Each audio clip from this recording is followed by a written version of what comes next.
विष्णु भगवान की व्रत कथा। प्राचीन काल में एक ब्राह्मण रहता था। वह निर्धन था, उसकी कोई संतान नहीं थी। उसकी पत्नी बहुत मनीलता के साथ रहती। वह स्नान भी न करती और न किसी देव की पूजा करती। इससे ब्राह्मण देवता बहुत दुखी रहते थे। बेचारे बहुत कुछ कहते थे, किंतु उनका परिणाम ना निकला। भगवान की कृपा से ब्राह्मण की पत्नी के कन्या रूप रत्न पैदा हुआ। कन्या बड़ी होने पर सुबह स्नान करके विष्णु भगवान का जाप, बृहस्पतिवार का व्रत करने लगी। उसने पाठ पूजा को समाप्त करके विद्यालय जाती, अपनी मुट्ठी में जौ भर के ले जाती, पाठशाला के मार्ग में डालती जाती। तब ये जौ स्वर्ण के हो जाते। लौटते समय उनको बीन कर घर ले आती। एक दिन वह बालिका सूप में उन सोने के जौ को फटक कर साफ कर रही थी कि उसके पिता ने देख लिया। वह कहा, हे बेटी, सोने के जौ के लिए सोने का सूप होना चाहिए। दूसरे दिन बृहस्पतिवार था। इस कन्या ने व्रत रखा और बृहस्पति देव से प्रार्थना करके कहा कि मैंने आपकी पूजा सच्चे मन से की है, मेरे लिए सोने का सूप दे दो। बृहस्पति देव ने उसकी प्रार्थना स्वीकार कर ली। रोजाना की तरह वह कन्या जौ फैलाती हुई जाने लगी। तब लौटकर जौ बीन रही तो बृहस्पति देव की कृपा से सोने का सूप मिला। उसे वह घर ले आई, उसमें जौ साफ करने लगी, परंतु उसकी माँ का वही ढंग रहा। एक दिन की बात है, वह कन्या सोने के सूप में जौ साफ कर रही थी। उस समय वह शहर का राजपुत्र वहां से होकर निकला। इस कन्या के रूप और कार्य को देखकर मोहित हो गया। उस अपने घर जाकर भोजन और जल त्याग कर उदास होकर लेट गया। राजा को इस बात का पता लगा तो वो प्रधानमंत्री के साथ उसके पास बोले, हे बेटा, तुम्हें किस बात का कष्ट है? किसी ने अपमान किया है अथवा किसी कारण सो रहे हो? वही कार्य करूंगा जिससे तुम्हें प्रसन्न होगा। राजकुमार के साथ कन्या का विवाह।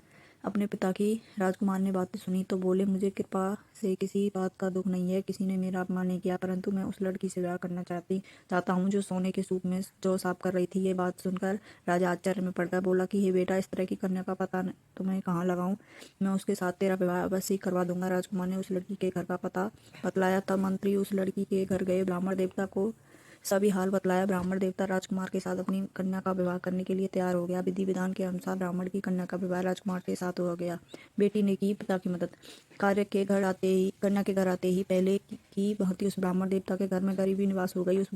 अब भोजन के लिए भी अन्न बड़ी मुश्किल से मिलता। एक दिन दुखी होकर ब्राह्मण देवता अपनी पुत्री के पास गए। बेटी ने पिता की दुखी अवस्था को देखा, अपनी माँ का हाल पूछा। तब ब्राह्मण ने सभी हाल कहा। कन्या ने बहुत सा धन देकर पिता को विदा किया। इस तरह ब्राह्मण के कुछ समय सुखपूर्वक बीते हुए। कुछ दिन बाद फिर वही हाल हो गया। ब्राह्मण फिर कन्या के पास गया, सारा हाल कहा तो लड़की बोली, हे पिताजी, आप माताजी को यहाँ लिवा लाओ, मैं उसे विधि बता दूंगी जिससे गरीबी दूर हो जाएगी।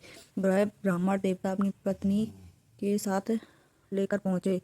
अपनी माँ को समझाने लगी, हे माता, तुम प्रातः काल प्रथम स्नान आदि करके विष्णु भगवान का पूजन किया करो, सब दरिद्रता दूर हो जाएगी। परंतु उसकी माँ ने एक बात नहीं मानी और प्रातः उठकर अपनी पुत्री के बच्चों को जूठन को खा लिया।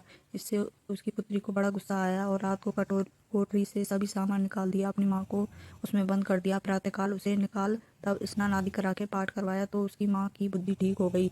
फिर प्रत्येक बृहस्पतिवार को व्रत रखने लगी। इस व्रत के प्रभाव से उसके माँ बाप बहुत ही धनवान पुत्रवान हो गए और बृहस्पति देव के प्रभाव से इस लोक के सुख भोगकर स्वर्ग को प्राप्त हुए।